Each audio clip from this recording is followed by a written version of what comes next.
الحمد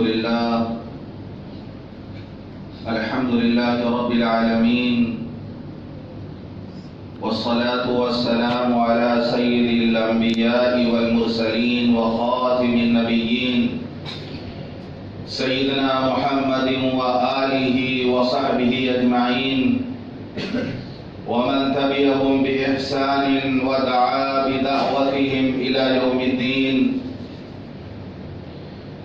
أما بعد، عن ابن عباس رضي الله عنهما قال: قال رسول الله صلى الله عليه وسلم: ما من أيام العمل الصالح فيهن أحب إلى الله من هذه الأيام العشرة. رواه البخاري او كما قال علیہ الصلاۃ والسلام. محترم بزرگوں، دوستوں اور دینی بھائیوں، جیسا کہ آپ جانتے ہیں کہ یہ ذی الحجہ کا پہلا عشرہ چل رہا ہے. یہی وہ عشرہ ہے جس کی اللہ نے قرآن میں قسم کھائی.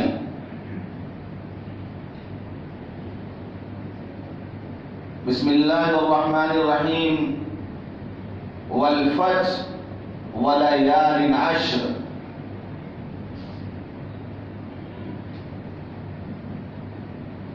ایک صحابی تھے،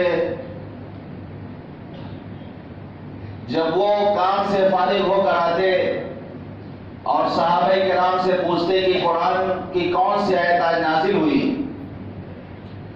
تو صحابہ کرام ان کو بتاتے تھے کہ آج فلاں قرآن کی آیت نازل ہوئی. ایک دن آئے اور صحابہ کرام سے انہوں نے پوچھا کہ کون سی آیت آج نازل ہوئی، تو اتفاق سے اس دن وہ آیت نازل ہوئی تھی جس میں اللہ نے قسم کھائی تھی. انہوں نے سنا تو افسوس کرنے لگے اور جلال میں آگے کہنے لگے کہ کون لوگ ہیں وہ جو مانتے نہیں، وہ کون لوگ ہیں جو مانتے نہیں کہ میرے اللہ کو قسم کھانا پڑا.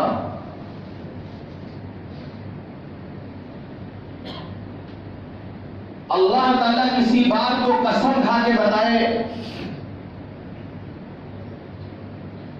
اللہ تعالیٰ کسی چیز کی قسم کھائے اور قسم کھانے کے بعد وہ بات بتائی جائے تو کتنی اہم بات ہوگی وہ.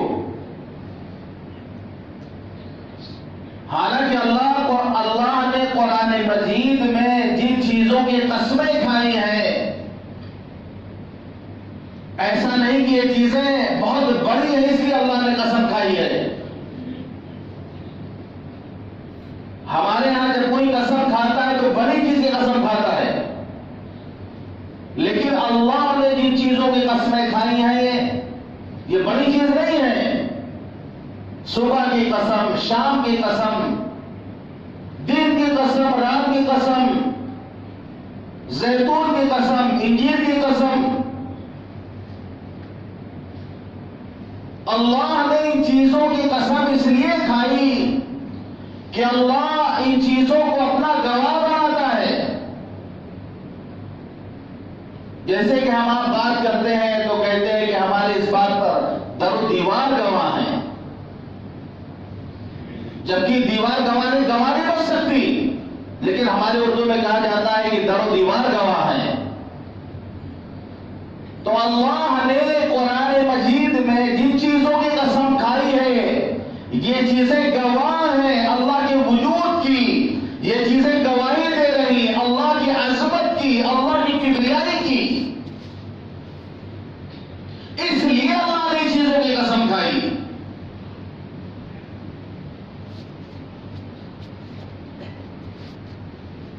فرمایا والفجر، قسم ہے صبح کے وقت کی، فجر کے اللہ قسم کھا رہا. بعض مفسرین کہتے ہیں کہ فجر سے مراد ہر دن کی صبح مراد ہے، کیونکہ ہر دن کی صبح جو آتی ہے وہ ایک انقلاب لے کر دنیا میں آتی ہے۔ بعض مفسرین کی رائے یہ ہے کہ محرم کی پہلی تاریخ کی فجر کی قسم کھائی گئی۔ بعض مفسرین کی رائے یہ ہے کہ یوم النحر قربانی کے دن کی جو صبح ہے فجر ہے اس کی قسم کھائی گئی۔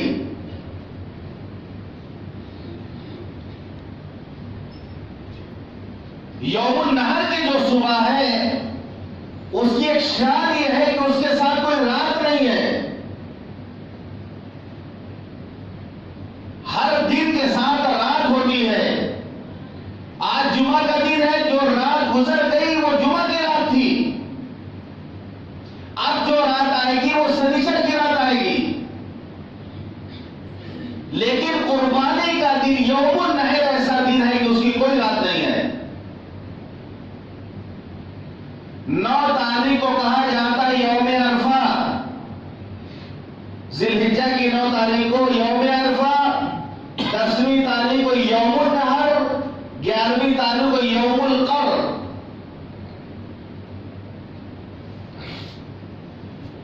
یوم 9ویں تاریخ یوم عرفہ کی 2 راتیں ہوتی ہیں۔ 9 تاریخ سے پہلے جو رات ہوتی ہے وہ بھی عرفہ کی رات ہوتی ہے، اور 9 تاریخ کے بعد جو رات آتی ہے وہ بھی عرفہ ہی کی رات ہوتی ہے۔ عرفات میں وقوف کرنا حج کا سب سے بڑا رکن ہے۔ 9 تاریخ کو حجاج کرام عرفات جاتے ہیں، بہت بڑا میدان ہے میدان عرفات، وہاں پر جاتے ہیں اور وقوف کرتے ہیں، وہاں دعا کرتے ہیں، اللہ سے مانگتے ہیں، اللہ کے سامنے گراتے ہیں، اور دعا کرنے کے لیے ایک لمبا وقفہ دیا جاتا ہے، ایک لمبا وقت ملتا ہے۔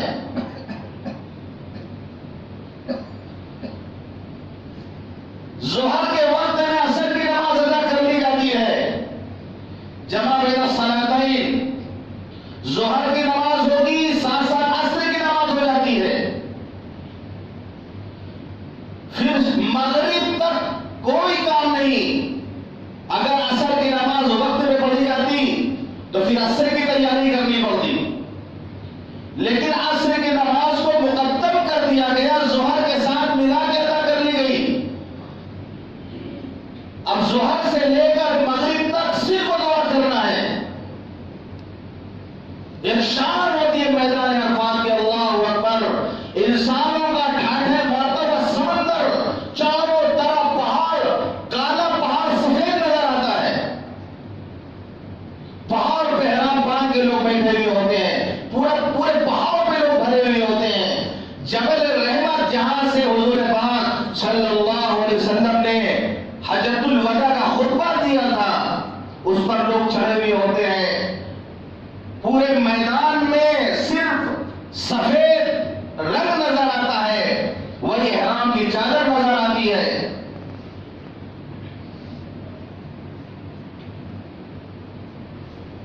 اور 9 تاریخ کے بعد آپ جائیں وہاں پورا میدان بالکل سناٹا۔ مسجد نبیہ جہاں سے امام نماز پڑھاتا ہے اور خطبہ دیتا ہے، بہت بڑی مسجد ہے، صرف پورے سال میں 9 تاریخ کو کھولا جاتا ہے، اس کو 9 ذی الحجہ کو ظہر اثر کی نماز ہوتی ہے، اور 9 ذی الحجہ کے بعد پھر وہ صفائی ہو جاتی ہے، بند پورے سال وہ مسجد بند رہتی ہے۔ پورے سال آپ جائیں گے پورا میدان عرفات میں سناٹا چھایا رہتا ہے، صرف ایک دن بھیڑ ہوتی ہے اور قیامت کی بھیڑ ہوتی ہے۔ بتایا جاتا ہے کہ میدان عرفات کو عرفات کیوں کہا جاتا ہے؟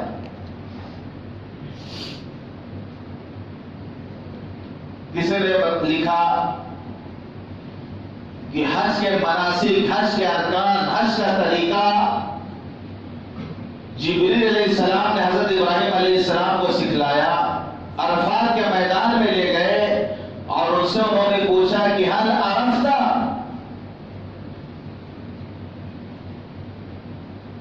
کیا تم نے جان لیا، پہچان لیا؟ انہوں نے کہا میں نے حج ارکان کو جان لیا۔ تو عربی میں عرفت مطلب تم نے جان لیا، پہچان لیا، اسی سے عرفات بنا ہے۔ عربی کے ایک لفظ سے بہت سارے الفاظ بنتے ہیں۔ جیسے ایک لفظ ہے طار یطیر، مطلب اڑنا، طار مانے اڑنا، تو الف را، طار مانے اڑنا۔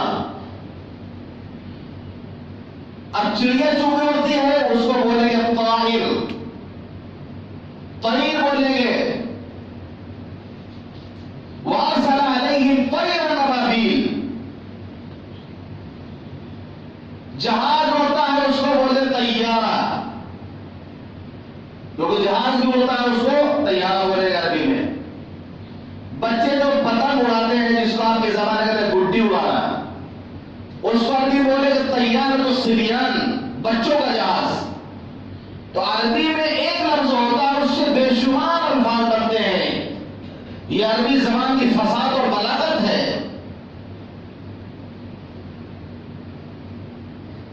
تو اس لیے اس کا نام عرفات پڑ گیا۔ بعض علماء کا کہنا یہ ہے کہ اللہ تعالیٰ نے حضرت آدم علیہ السلام کو ہندوستان میں اتارا اور حضرت حوا کو سعودی عرب جدہ میں اتارا۔ دونوں جب اترے اور چلے تو دونوں کی سب سے پہلی جو ملاقات ہوئی وہ عرفات میں ہوئی، ایک دوسرے سے ملے عرفات کے میدان میں، اس لیے اس کا نام عرفات پڑا۔ بعض علماء کا کہنا یہ ہے کہ عرفات اس کو اس لیے کہا جاتا ہے کہ حج کے دنوں میں جو بھیڑ ہوتی، حاضری ہوتی، وہاں پر ایک دوسرے سے تعارف ہوتا ہے، ایک دوسرے سے ملتے ہیں اور جان پہچان بنتی ہے، اس لیے اس کا نام عرفات پڑا۔ بہرحال 9 ذی الحجہ کو عرفات کے میدان میں وقوف کیا جاتا ہے۔ حج کا سب سے بڑا رکن 9 تاریخ کو عرفات میں وقوف کرنا ہے۔ اگر یہ چیز چھوٹ گئی، کوئی حج کرنے گیا اور 9 تاریخ کو عرفات نہیں پہنچا تو اس کا حج نہیں ہوگا۔ قربانی کرنے سے، دم دینے سے بھی کام نہیں چلے گا۔ اور ہے اگر کہیں آپ سے غلطی ہو جائے تو آپ صدقہ کر دیجئے، بڑی غلطی ہو گئی دم دے دیجئے، آپ قربانی کر دیجئے۔ لیکن عرفات کا وقوف ہے کہ اگر وہ چھوٹ جائے تو پھر حج ہی نہیں ہوگا۔ اسی لیے وہاں کی گورنمنٹ کی طرف سے جو بھی پابندی ہوتی ہے، مثال کے طور پر جدہ کے لوگ مکہ نہیں آ سکتے کیونکہ حج کرنے آ جائیں گے تو زیادہ بھیڑ ہو جائے گی۔ جو بھی پابندیاں ہوتی ہیں وہ 9 تاریخ تک، 9 تاریخ عرفات کا وقوف ہو گیا، 10ویں تاریخ سے پابندی ختم، اب آ جا سکتے ہیں مکہ، کیونکہ اب کوئی حج کرنا چاہے گا تو حج ہی نہیں ہوگا اس کا۔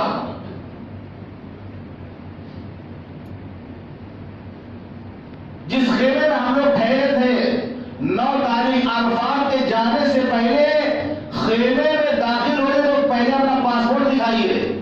پاسپورٹ دکھانے کے بعد انٹری ملتی تھی خیمے کے اندر کہ کہیں کوئی اور آدمی نہ گھس جائے، کیونکہ وہاں کے جو مقامی ہوتے ہیں، جو یہاں سے کام کرتے جو لوگ جاتے ہیں مکے میں، وہ لوگ بھی حج کرتے ہیں تو وہ خیمے میں نہیں رہتے، وہ تو بیچارے سڑک پہ رہتے ہیں۔ تو اس لیے کوئی اور آدمی نہ چلا جائے، ہم پاسپورٹ چیک کر کے آپ کو جانے دیں گے خیمے کے اندر۔ جب عرفات سے واپس آئے، 9 تاریخ عرفات سے جب واپس آئے، آپ خیمے میں جا رہے، کوئی آدمی خیمے کے باہر نہیں بیٹھا، سب کی چھٹی، سب اپنے اپنے گھر چلے گئے۔ اب کون خیمے میں جا رہا، کون آ رہا، بالکل آزادی ہو گئی۔ تو اس سے معلوم یہ ہوا کہ جو پابندیاں ہیں گورنمنٹ کی طرف سے بھی وہ 9 تاریخ تک کی ہوتی ہیں۔ تو حجاج کرام وقوف کرتے ہیں، دعائیں مانگتے ہیں، اور حدیث پاک میں آتا ہے جب انسانوں کا ایک مجمع نظر آتا ہے تو اللہ فرشتوں کے سامنے فخر کرتے ہیں۔ اس دن اللہ کی رحمت، اللہ کا کرم جوش میں آتا ہے اور بے انتہا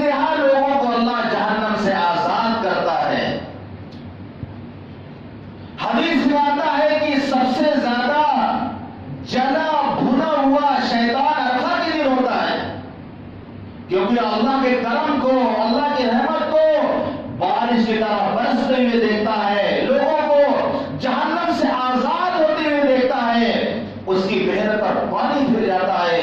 کتنی محنت کر کر کے لوگوں کو بہکایا ہوگا، اس نے گمراہ کیا ہوگا، جہنم کے راستے میں ڈالا ہوگا، اور عرفات کے دن اللہ تعالیٰ یک لخت بے شمار لوگوں کو جہنم سے آزاد فرماتے ہیں، تو شیطان کو اس دن بخار آ جاتا ہے۔ سب سے زیادہ تکلیف اس کو عرفات کے دن ہوتی ہے۔ اسی لیے بقرعید کے دن روزہ رکھنا منع ہے۔ بقرعید کے دن جس دن قربانی ہوتی ہے اس دن صرف شیطان نہیں کھاتا پیتا، اتنا ٹینشن اس کو رہتا ہے، عرفات کے دن جو دیکھتا ہے اتنا ٹینشن اس کو رہتا ہے کہ وہ کچھ کھاتا پیتا نہیں ہے پھر 10 تاریخ۔ تو 10ویں تاریخ کو روزہ رکھنا منع ہے، حرام ہے روزہ رکھنا۔ کوئی یہ سوچتا ہے کہ ہم نماز تک روزے سے ہیں اور کلیجی سے اپنی افطار کریں گے، غلط سوچیں گے۔ ذہن میں ہو سکتا ہے بیٹھا ہو کہ ہمارا روزہ ہے نہیں کھائیں گے، اور جو ہے جب قربانی ہوگی اس کی کلیجی سے ہم افطار کریں گے۔ یہ جو معاشرے میں یہ بات پھیلی ہے، اگر ذہن میں ہے کہ روزہ سے ہے اتنی دیر، حرام ہے یہ۔ ختم کی ان باتوں کو، جہالت کی باتیں نہیں ہے۔ افضل یہ ہے کہ آدمی اپنی قربانی کا گوشت کھائے پہلے، لیکن اگر تاریخ تاخیر ہو رہی، جیسے آج کل تاخیر ہوتی ہے، بہت تاخیر ہوتی ہے، کسائی آدمی کو نہیں ملتا، بہت پریشانی ہوتی ہے، کھا سکتا ہے وہ نماز کے بعد پھر۔ سنت یہ ہے کہ آدمی اپنے جو ہے قربانی سے جو ہے کھائے۔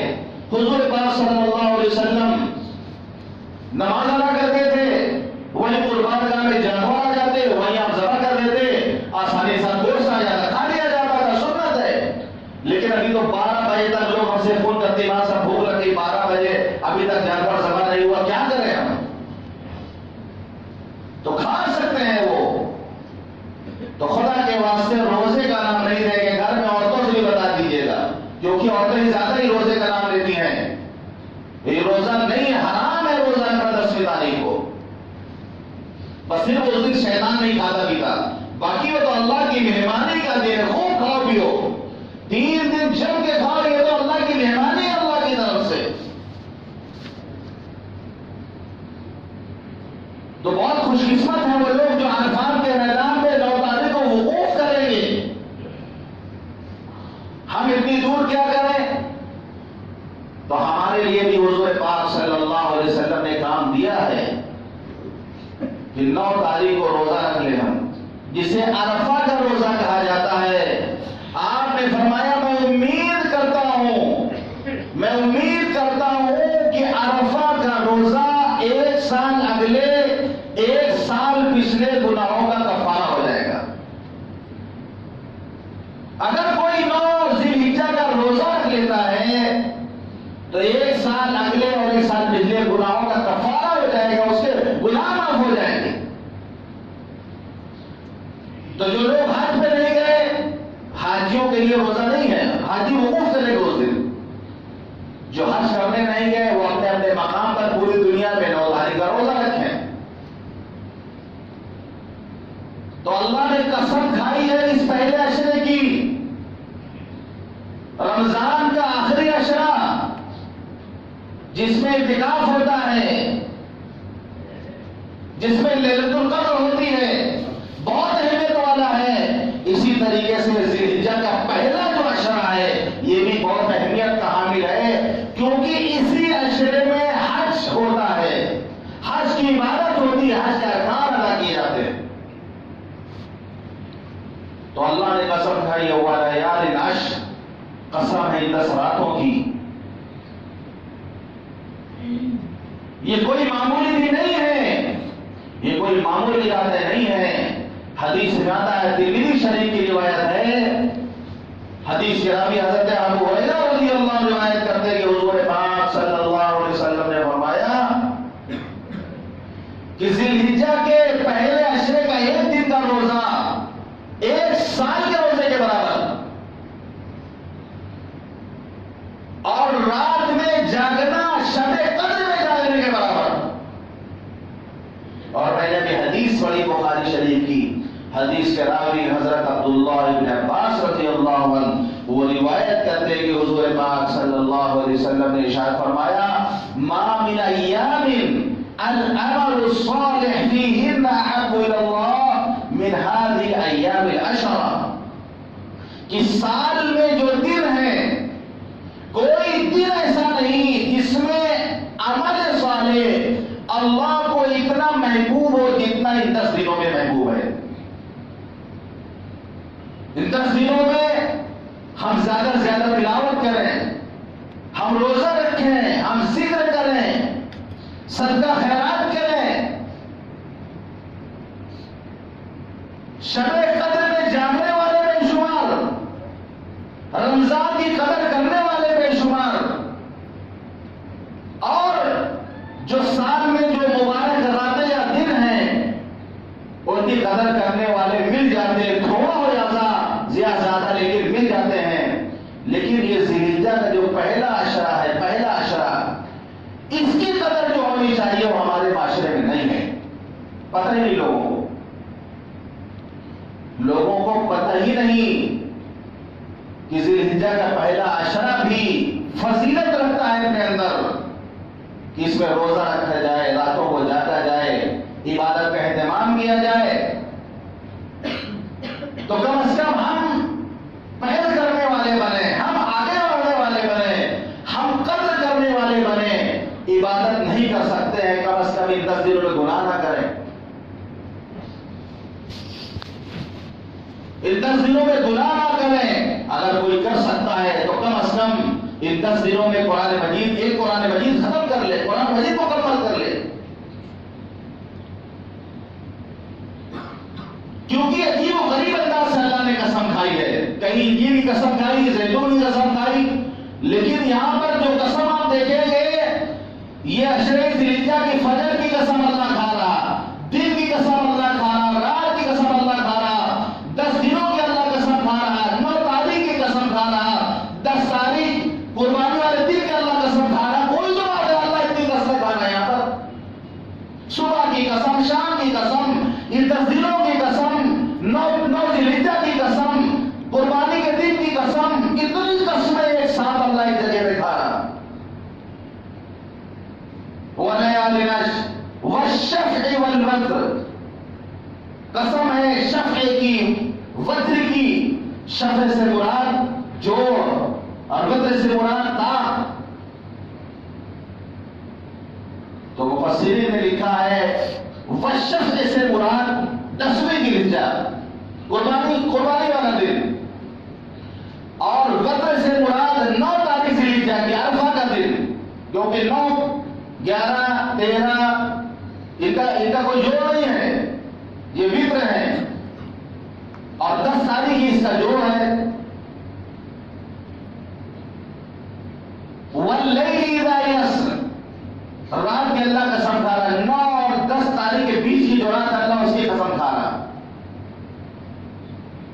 هل فی ذلک قسم لذی حجر، پھر اللہ سوال کرتا ہے 5 چیزوں کی قسم کھا کے اللہ سوال کرتا ہے. کیا عقل مند کے لیے اتنی قسمیں کافی نہیں ہیں؟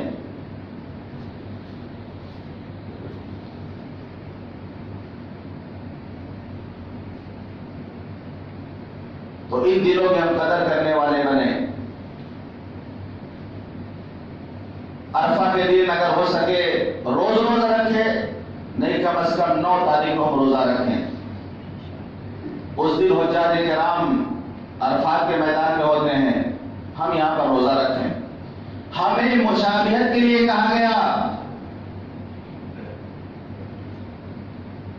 جب حج کرنے والے احرام باندھتے ہیں تو پھر ان کے لیے کچھ پابندیاں عائد ہو جاتی ہیں. ان کے لیے پابندیاں عائد ہوتی ہے کہ وہ جو ہے بال نہیں کٹا سکتے، ناخن نہیں کاٹ سکتے، اور بھی پابندیاں ہیں. تو ہمارے ہاں جو حج کرنے نہیں گئے ان کے لیے حدیث میں آتا ہے کہ جن لوگوں کا قربانی کا ارادہ ہو، جنہوں نے قربانی کی نیت کی ہو، جب چاند نظر آئے اس وقت سے لے کر قربانی ہونے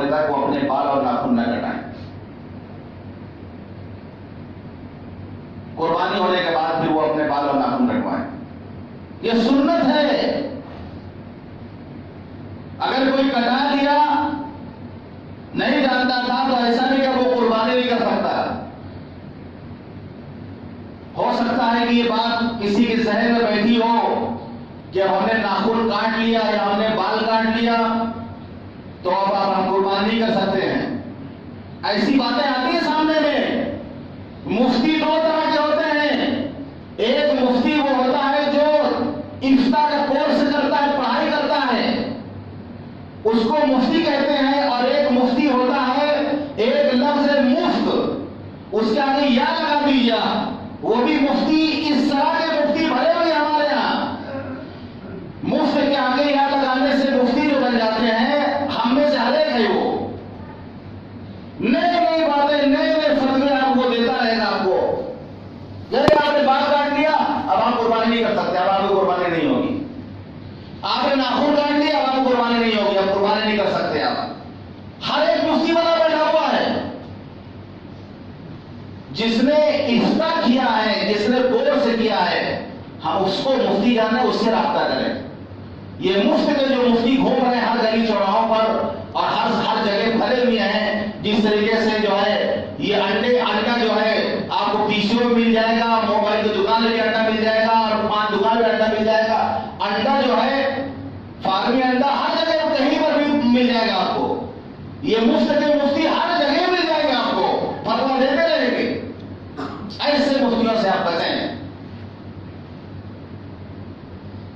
تو یہ سنت ہے کہ ہم کو بھی یہ کہا گیا کہ حاجیوں کی مشابہت کر لو. تیرے محبوب کی یارب شباہت لے کے آیا ہوں, تیرے محبوب کی یارب شباہت لے کے آیا ہوں. حقیقت اس کو تو کر دے, میں صورت لے کے آیا ہوں.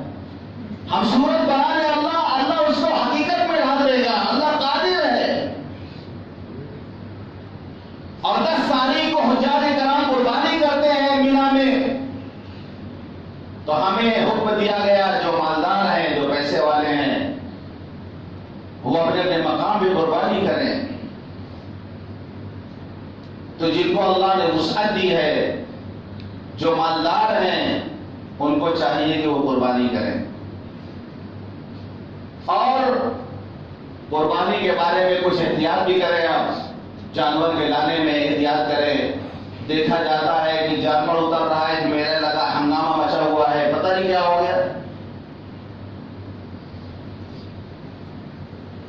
قربانی کرنے کے بعد اس کی ویڈیو بنا کے آپ جو ہے نیٹ پر نہ ڈالیں.